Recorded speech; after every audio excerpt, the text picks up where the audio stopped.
Welcome to the Marriage Counselor's Corner. Right this way. Your therapist will see you shortly.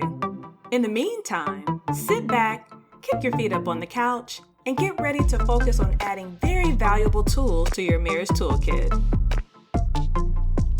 And now your host and marriage counselor, David Taylor. What's up, guys? My name is David Taylor, and I am your host. This is the Marriage Counselor's Corner podcast, and this is the place where you are going to get credible and tangible marriage-related information from a licensed mental health counselor. Now, over the past 18 years of clinical experience, I have discovered the things that work to make your marriage healthy. So, I want you to see this podcast and the episodes that I provide as a masterclass in marriage, where I'm going to take a psychological and practical approach to marriage education and enrichment. This is episode number 3, and in today's session, I am going to be discussing a question that, quite honestly, you should be answering before you get married. But at the latest, you should be answering this question as soon as it is asked to you. Now, I'm going to go ahead and jump right in because I got a lot of information to provide to you, and I want you to really make sure that you're taking time to take notes, apply this information, process this information. So, we're going to go ahead and get this party started. As you know, the question, this is going to be something that I really want you to pay attention to, but this question is super important to your marriage. So, the question that I want you to ask yourself is, why did I get married? Why did I get married? So I'm asking you, why did you get married? Now, asking why is, in my opinion, one of the most powerful questions that you can ask in life. And if you think about it, asking why to a specific issue over and over again forces you to eventually get to the root cause. The same is the case within marriage. Now, today's teaching is all about understanding why you truly married your spouse. Please understand that this is not a surface question, but rather, this question is intended to eventually get to the core of what motivated you to marry your spouse. Now, the problem with asking this question, though, is that it is usually not asked until the marriage begins to go south. The harsh truth is that most people truly are unaware of what it is that is at the core of their motivations in life. So they'll do things and won't really know what they are driven by. They know intrinsically that there's something propelling them, something moving and motivating their actions, but they most of the time won't know why. So it's like, why do people work jobs that they hate, right? Like if you think about it, let's say you're at a job that you really don't care for, but you know you have to go there because you know you got to make some money. You got to make ends meet. You got to bring home the bacon and make sure that you're providing for your loved ones, for yourself, right? Why are you there when you don't really like the job? Is it the fear of losing financial security? Is it the fear of not being able to find healthy alternatives that will compensate your current financial position? What is really at the core? Why would a person do something that they really don't care to do, right? In the same vein, most people don't truly know why they got married. And a lack of this knowledge is catastrophic to your marriage. Knowing the why, on the other hand, will help you to understand 4 key things. Now, again, I know I just jumped right in, so I want you guys to make sure you're taking notes. Get your pen and pad, because we're going to go ahead and dive right in and really make this all what it needs to be for your marriage. So again, knowing the why will help you to understand these 4 things. Number 1, knowing your why will help you to understand how you are currently using your marriage. I'm going to say that again. Knowing your why will help you to understand how you are currently using your marriage. Now, if you married your spouse looking to receive something from them, at your core, you will be more invested in receiving from them than you will be in giving to them. I want you to hear me clearly. If you married your spouse looking to receive something from them, you're going to be more invested in receiving from them more so than you will be giving to them. And you know, marriage and unconditional love is all about what you can give, not what you can receive. You guys have heard me say this before. Marriage, a healthy marriage, is 100-0. It's a one-sided contract. It's all about giving, right? It's not about what you can receive. And I understand, I know the critics that will say stuff about that, but trust me, I've studied this over these last 18 years. And when I come across healthy marriages, they're always made up of two spouses who are more focused on giving to the other individual than they are in terms of receiving from them, right? And if you marry looking to get something, then by default, and even on the subconscious level, when you're not getting those things, you're going to be frustrated, right? Those are going to be the source of your conflicts. Okay, let me move on to number 2. Knowing your why will help you to understand your role in any marital dysfunction that you may be experiencing. So going back to number 1, right? If you have something at your core that you're looking to receive and you don't get those things, they manifest in the form of unmet and unspoken expectations. And I talk about in my book how it's cancerous to your marriage to have unspoken expectations. As a matter of fact, one of the key causes of divorce are unspoken and unmet expectations. So if you know your why, then you'll understand your role in any of those marital dysfunctions that you may be having.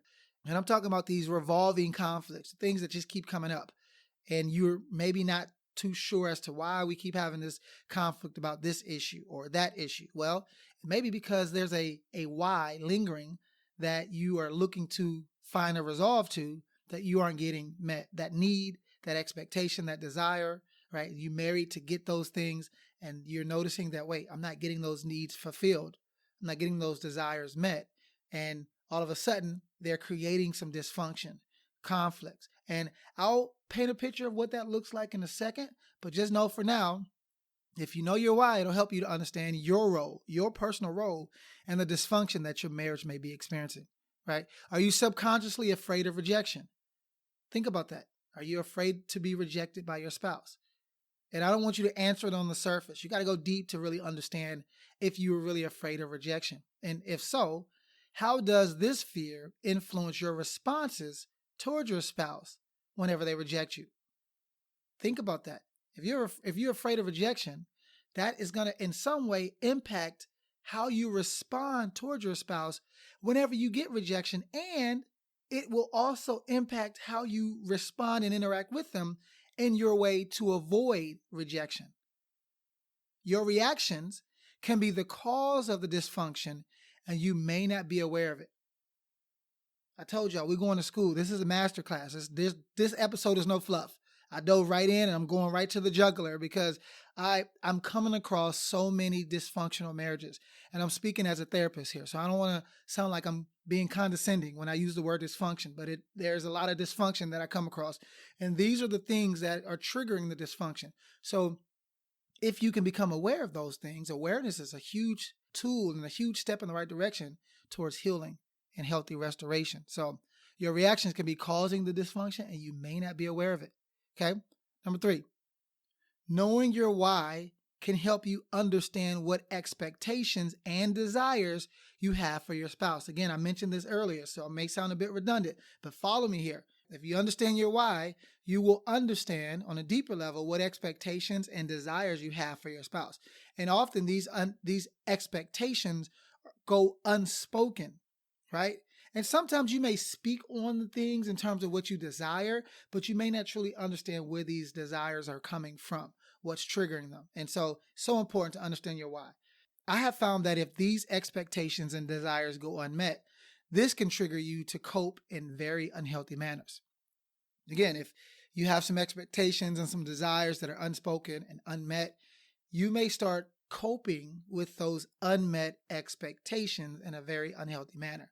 And these ways that you cope can trigger a lot of conflict, right? And a lot of unhealthy cycles. And if you're not aware of that, then you may be doing a lot of damage. And a lot of times, so often I notice spouses will point the finger at the other person and talk about what their spouse is doing. And right now I'm focusing on what you could be doing that could be contributing to the marital dysfunction that you're wrestling with, okay? Focus on self right now. I got a lot of episodes that are focused on your spouse, but right now I want to shine a light on what you're doing. Let's look in the mirror. All right, number 4. Lastly, knowing why you married your spouse can help point you towards the areas in your soul that need healing the most. See, if you can understand your why, you will understand the areas in your soul that are traumatized or damaged and that need healing the most, right? What areas of trauma have you not healed from? Who caused the trauma? And how did your spouse appear to be the void filler or the fixer of that traumatic incident? The person that met the need that was unmet to begin with. And this is something that I challenge my clients to go deeper. Let's peel the layers, let's peek behind the veil, and let's look at the trauma and the damage that you may have brought with you into the marriage. And trauma is often the first place to look when understanding your why. And if you don't take a look at the trauma, and I'm starting to see an upward trend, especially with my men, the husbands that are coming in. I'm starting to see an upward trend in their interest and desire to focus on those areas of trauma. Typically, wives come in and they're ready to do it, but the husbands, you guys are coming, right? You're moving a little slow, but you're coming. And I'm really proud of you guys for that. So keep in mind, if you have unresolved trauma, those may be influencing your why. So let's talk about something a little further. Let's go a little deeper, right? We just got in the pool. Now we're gonna go a little bit deeper. Let's venture out into the deep end. Let me talk about the truth for a second. Most people marry to meet their personal and often subconscious needs. I'm gonna say that one more time. Most people marry to meet their personal and often subconscious needs. This is the why. This is why we marry. We are unaware of it, but this is the why. And I'm going to talk about me and a few to like put me all out there so y'all know that I'm not just speaking fluff. This is coming from a place of truth. But most people marry to meet their personal and often subconscious needs. Now, whenever I'm doing premarital counseling, and by the way, guys, premarital counseling is probably my most favorite thing to do because you get two people that are like bright-eyed, bushy-tailed, and excited about love and life and marriage, and they're really eager and ready to jump the broom or whatever ritual they do. And they come in and they're hungry. Most of the time when they come in, they're hungry for the things that they need to do to make sure that their marriage is successful. And so this is where I really get to put it all out there, put everything on the table, sift through all of the stuff, and really make sure that they're unaware, or really make sure that they are aware of things like this, like their subconscious needs, the trauma that they went through and how that's impacting their needs and how those needs are impacting their why. So I'll usually start off by saying, why did you get married?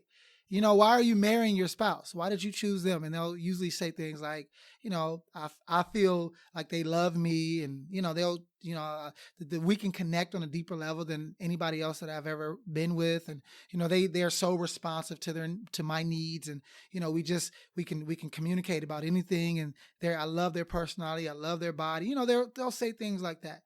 And I'm like, okay, that's great. That's cute. That sounds poetic and sounds like some really great vows that you'll say on your wedding day. But let's throw all that out the window. And I want you to tell me for real, like, give me the real. Why are you marrying your spouse? And most of them will say, you know what, I don't know. And I'm looking for them to get to a place where they're like, you know what, I mean, I know, but maybe I just don't have the words. And I'm like, you know what, that's great, because this is where I need you to be, so that we can open up this Pandora's box and really understand why you married your spouse or why you're marrying your spouse. And again, we often start with this notion that most people marry to meet their personal and often subconscious needs. They just don't know it yet.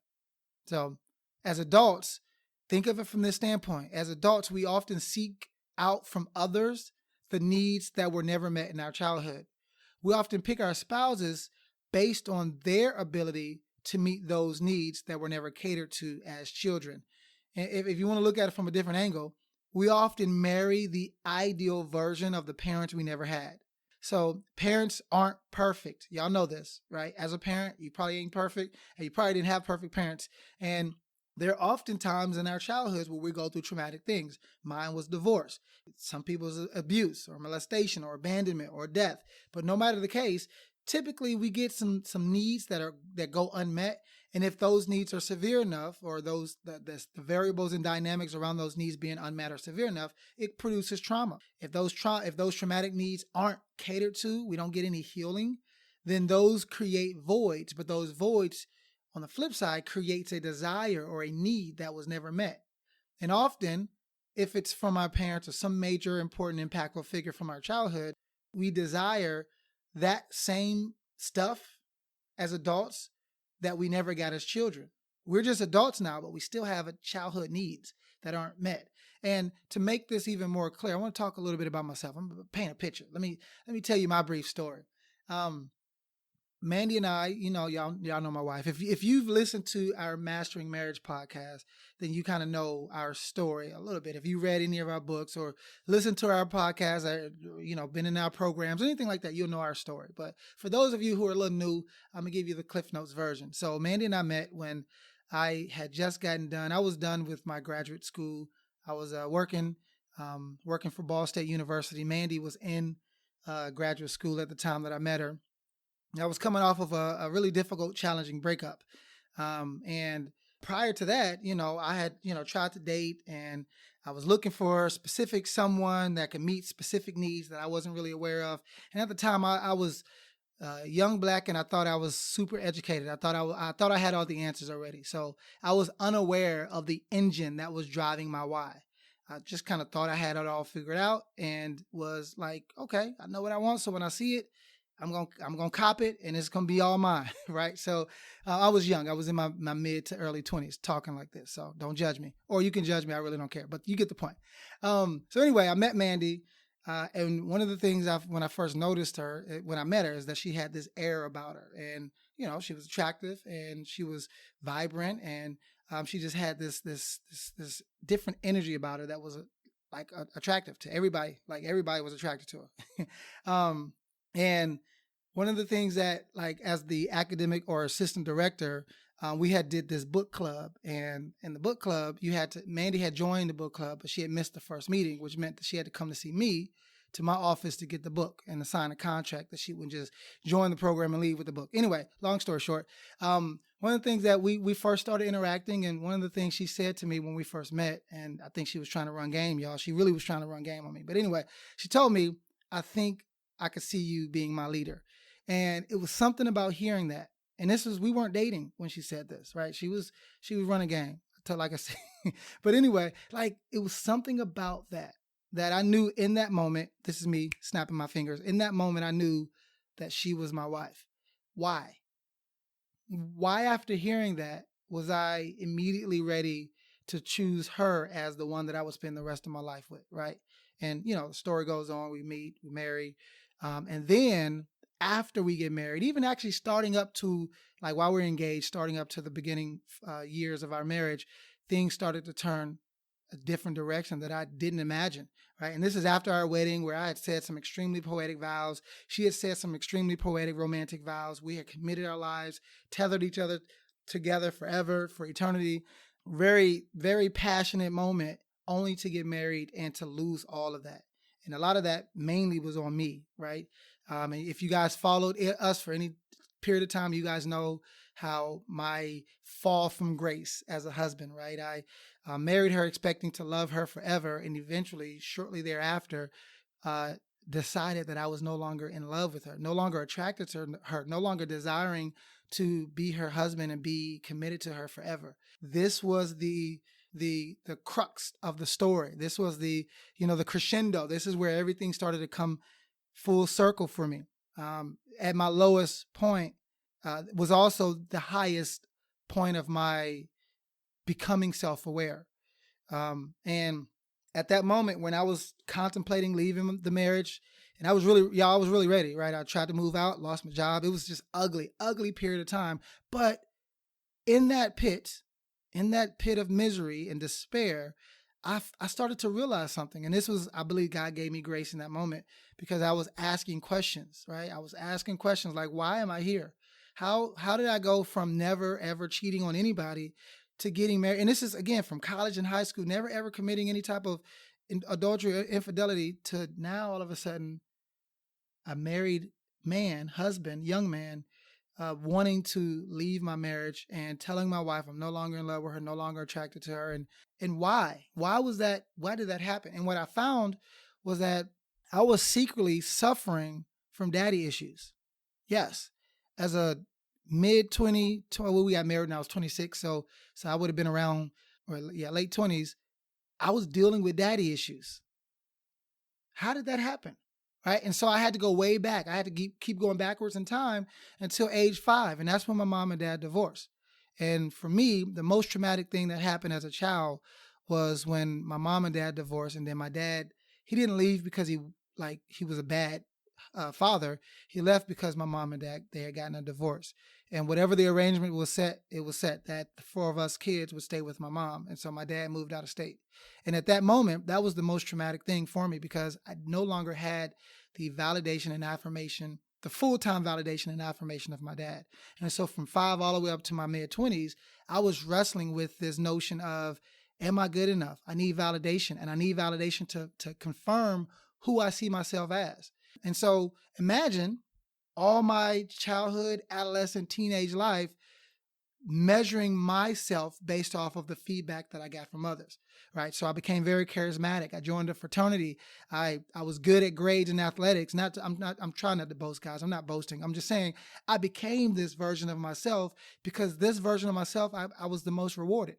So imagine then, I'm trying to do my job, and some highly attractive, young woman comes into your office and says, you know what, I could see you being my leader. Boom. She tells me the very exact thing that I've been longing to hear all my life up until that point from my dad. Like the very same thing that I was desiring to hear from my dad. Not, I can see you as my leader. I would not want him to tell me that, but him to tell me that I'm good enough I'm ready to be a man now. I'm a man now. Like you have my blessing that you've moved from boyhood to manhood. And I had never gotten that. And then she comes in and she tells me all of what I want to hear in one statement. And boom, automatically I'm like, yep, she's the one. So now I'm in love with her. Think about how this works, y'all. Like now I'm in love with her. Now I make the choice to go above and beyond, to be poetic. I was like Edgar Allan Poe, y'all. I was writing poems. Brother ain't poet. I ain't wrote a poem since. But to get her, I was writing poems. We was speaking on the phone for 18 hours straight. I mean, it was just so cuddly. I was a very physically affectionate guy, and that's naturally not who I am. Like all of the stuff that I knew she wanted from me, I became because of what she was telling me, the validation. And so I became the greatest boyfriend and fiance that I could be because she was rewarding me with validation. And guess what? That validation was meeting a need, an unmet need. So if I'm being honest, and I've said this before in public, so, this is not new information. But if I'm being honest, and I'm saying this because I want you guys to be honest as well. I married my wife for selfish reasons. Me choosing to marry her as I started to peel back the layers, especially when I was in my pit, was not about her. I mean, okay, maybe a little bit, but I would say 70, 80% of my reasoning for marrying her was based off of what she was giving me. It was based off of this validation that I'd always wanted from my dad that I had never got until I met her. Or I got it in various ways, but I had to put a mask on to get it. I had to be charismatic. I had to be outgoing. I had to be flirtatious and friendly and energetic to get it. But then when I met her, it was like, boom, she just gave it to me. And I was like, whoa, I like this. I'm marrying her. It's effortless. And all of a sudden, I'm marrying this woman, this young woman, for selfish reasons and did not know. I was unaware. I was ignorant. She did not know. And then we get married. And this is why I tell my clients, my couples that I work with, marriage is the greatest equalizer. Because in marriage, it's going to be a mirror. Your spouse will be a mirror that will expose everything that your heart has. The good, the bad, and the indifferent, right? The marriage will be the greatest equalizer. And I was a fraud. I got married as a fraud. I promised and under-delivered because I married for the wrong reasons. So imagine me getting married, marrying for the wrong reasons, and then finding out that I didn't get what I wanted because she wasn't supposed to give me that to begin with. My wife is not my father. She can't fix what was broken in me when they got a divorce. Your husband, your wife cannot fix in you what they did not break, right? So if you're marrying them or if you've married them for these reasons that you're not you haven't been honest about because you haven't been aware of, it's time to really focus on that. And this is why I found most people struggle around that 2 to 3 year window of time. There's a great book that talks about this, and it talks about their 6 stages of marriage. I think I did a podcast about this in the Mastering Marriage podcast. But the point is, like, there's this the mirror stage. That's stage 2. After the love addict stage, which is stage 1. And the love addict stage is when you're just head over heels, cloud 9, in love with them, right? And you don't know why, but you have this chemical connection. You're addicted to them. And then all of a sudden something shifts and you go to the mirror stage and you start to see them differently, but really it's you seeing you differently because they're reflecting back to you your true self instead of this mirror, this mask rather. And then stage 3 gets ugly. And that's around the time that I was like, okay, I'm done. I don't like what I'm seeing. But it was because I was being reflected from her back to me, who I really was. And I didn't like that person. I just was unaware that that was what was happening. And so I blamed her when really it was all on me. Okay. So I want you guys to think about this. And I'm not saying everybody has to fall off that far, right? We get a lot of people that come to us that struggle with infidelity, especially in our strategic standard program. But then there are those that they're not dealing with infidelity. They're just disconnecting and they're misconnecting and they're unable to really grow in their intimacy because they are at this stage and they don't know why. And typically it's because the stuff that you married them to get, you ain't getting no more because they're not supposed to give it to you in the first place. But they're supposed to reveal to you that those flaws, those scars, those wounds, that trauma is still there and it's unresolved. And that was the case for me. So I want you to think about that, right? For me, I married Mandy to get from her what I never got from my dad. So in a sense, as oddly as it sounds, I married my dad. Most of us are marrying the ideal version of our parents, the parents that we never got, right? We just don't know it and we're not honest about it. So I want you guys to be thinking about that. That's the brief Cliff Notes version. There's a lot more, but hopefully this makes sense. The wheels are starting to turn. And I want you to be thinking about this because I have an assignment for you guys. You guys know in therapy sessions, when you come to the Marriage Counselor's Corner, when you come to the couch, I'm going to be making sure that you guys leave with something to work on. It's an action item that if you work on, it should help you to start healing and growing in those areas. And so here's what I want you to do. I want you to find your why, right? What is your why? And don't say because I married them because they loved me, or go deeper. We're not gonna play on the surface no more, y'all. If y'all come to the couch, y'all come sit on my couch. We're going deep. We're going deep. We're gonna dance in the deep water. Okay, so your assignment is I want you to find your why regarding why you married your spouse, and I want you to think about it from this angle. The more aware you are, the more responsible you can be for your actions and the health of your marriage. And my goal, if I have any say so, is to help, mature and create responsible spouses.